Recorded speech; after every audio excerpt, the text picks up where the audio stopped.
It is Monday, March 25th, and the Splash Zone is back in your life. I am Matt Modi, and I'm here to give you my 4 favorite NBA player props for tonight's NBA betting slate. Of course, before we can get into today's picks, we got to do a recap from yesterday, which unfortunately was not one of our better days. That now makes it 3 straight days we are in the red, with yesterday being the worst day of the 3.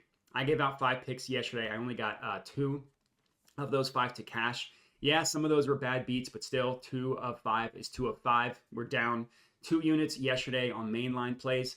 As for ladder plays, which are juicier, pumped up numbers for lower unit size, didn't get any of those 2 to cash, as specifically we've been ice cold with our ladder plays, specifically down 0.7 units there.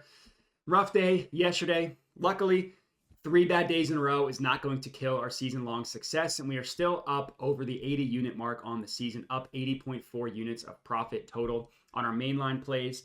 As for ladder plays, we're up 2.87 units there. I just started tracking ladder plays on February 24th, so that's why that number is super small. I wished I had been tracking it for the entire season because it'd be a lot higher, but I can only do what I was since when I started tracking. 2.87 units. At least we're still in the green. Admittedly, was a lot higher prior to that. Let's hope we can turn things around today with my 4 bangers. Make sure to like the video, make sure to comment, all that good stuff. And then, of course, if you are new here, I would appreciate it if you could click that subscribe button.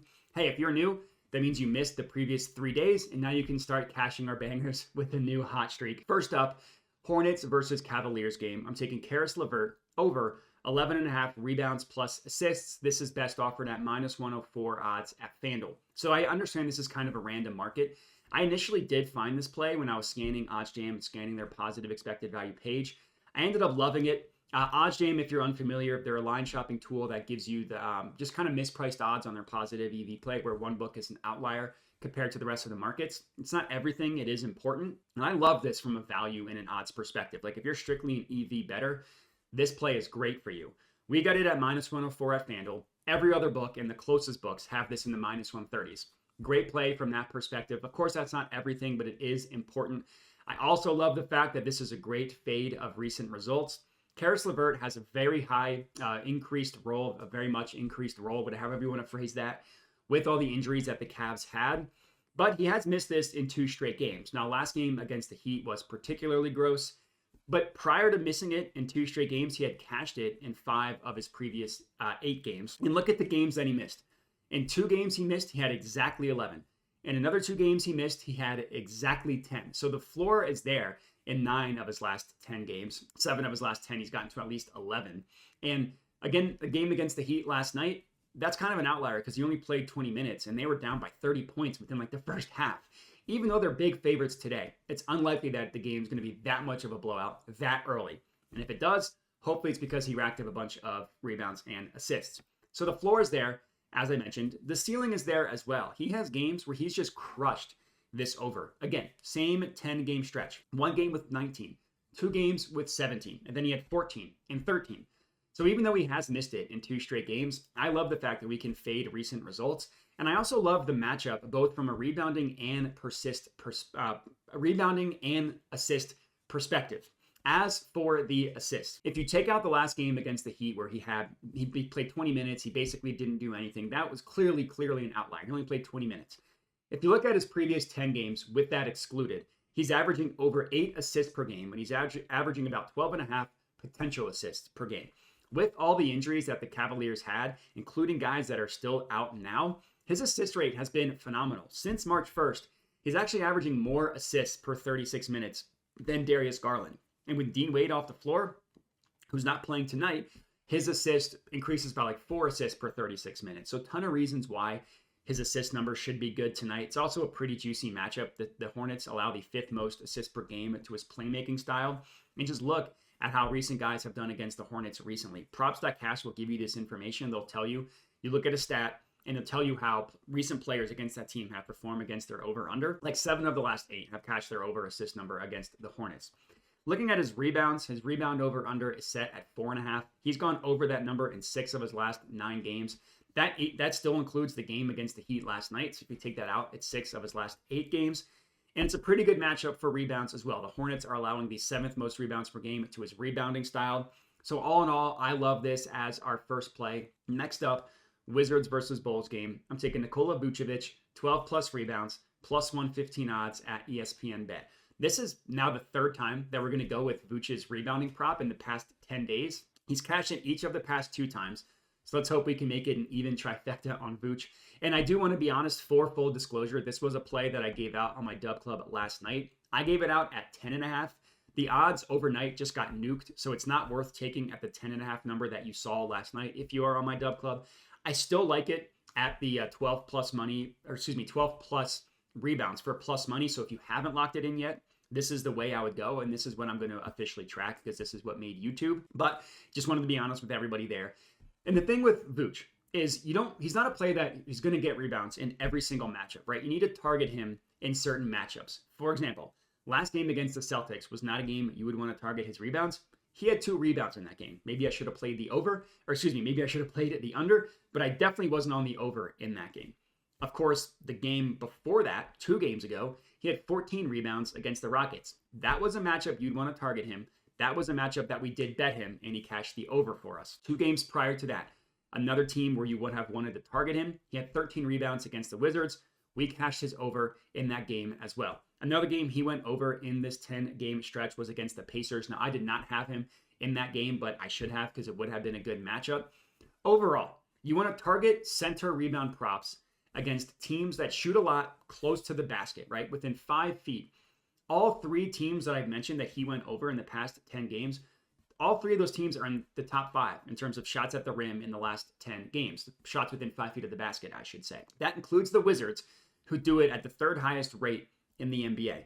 Teams that shoot a lot of jump shots leads to more rebounds to guards. Teams that shoot closer to the basket leads to more rebounds to centers because the closer the shot is to the basket, the farther it doesn't fly off the rim if it misses. And the Wizards also play at a super fast pace, which just helps with general stat accumulation. Overall, it's a very good matchup against the Wizards. They allow the most rebounds to Vooch's rebounding style, according to Courtside Pal, and they also allow the most rebounds to centers. So that makes sense. Let's hope he can come through for us again for a 3rd straight time. That's our second play. Third up, Jazz versus Mavericks game. I'm taking Luka Donic, 12 plus assists, plus 130 odds at FanDuel. This is another play, and we're getting back to our roots here. It's a plus money banger, and I absolutely love it as a fade of recent results. These 2 teams just played a couple days ago, and Luka only had 8 assists in those games, or in that game, 8 assists in that game against the Jazz. So people are going to see that, and they're going to say, oh, I'm going to take his under again. This is way too high. I have the opposite thought. I want to bet the opposite of what recently happened because things generally start to scale back to average. And Luka, if you look at him last 10 games, entire season, he generally has a pretty high potential assist to actual assist ratio. A lot of that is because his assists either come from lobs, which has a very high hit rate, or he kicks it out to an open shooter on the corner, which is a high percentage shot. And for example, in his last 10 games, Luka is averaging 16.4 potential assists per game. That's the most in the NBA, by the way. Most potential assists per game. And he's averaging 10.3 actual assists per game. So it's a 1 to 1.6 assist to potential assist ratio. He's also tied for leading the NBA in actual assists over his past 10 games as well. Now, I know we're looking at 12 for this matchup, so it is above his average, but for good reason, and I'll get into that. But last game against the Jazz, Luka had 17 potential assists, so a little bit above his average, but he only had 8 actual assists, well below his average. A sub 50% assist ratio for Luka is terrible, especially when you look at literally the previous game against the Spurs. He had 16 assists on 20 potential assists.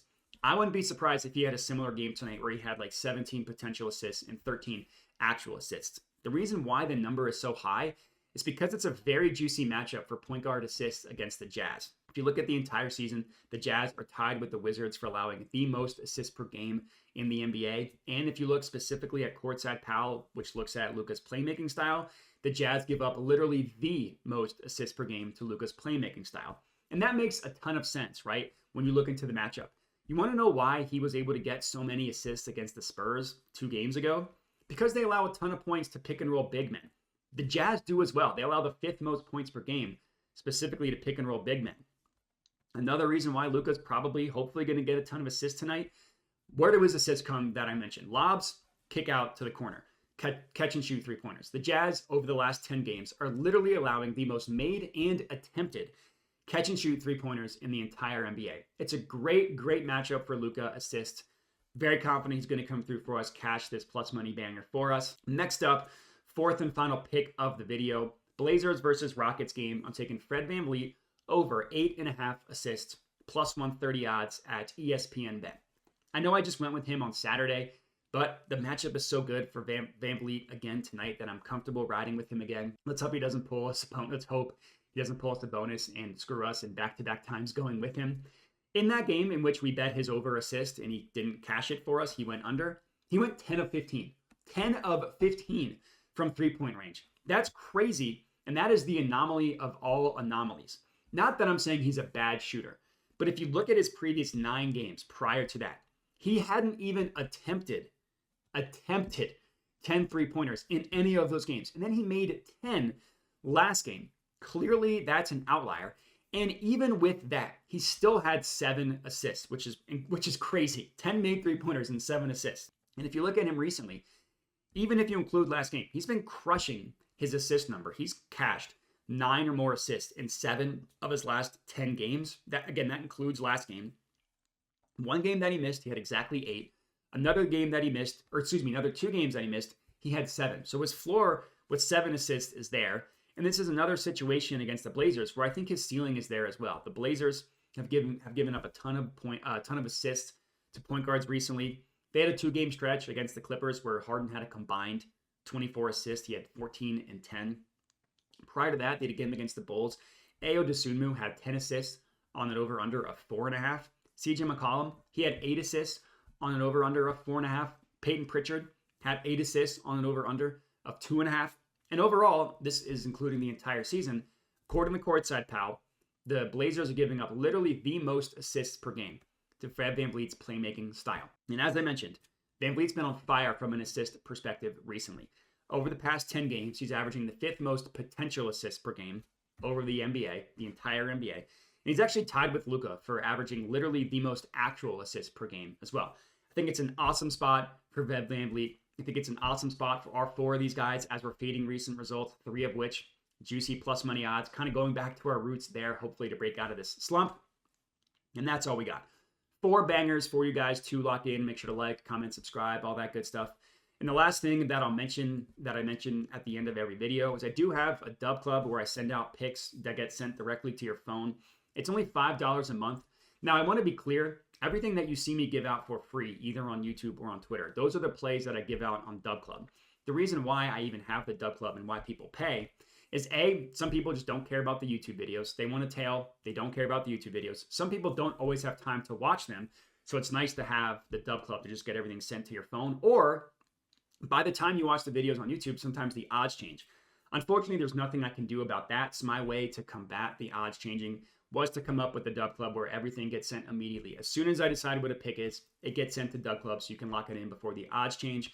Whether you want to spend the $5 a month on Dub Club and get picks that way, or you'd rather just get it for free for the best price of free on YouTube and on Twitter is totally fine with me. The option is yours. Regardless, I appreciate everybody for watching and have a good one.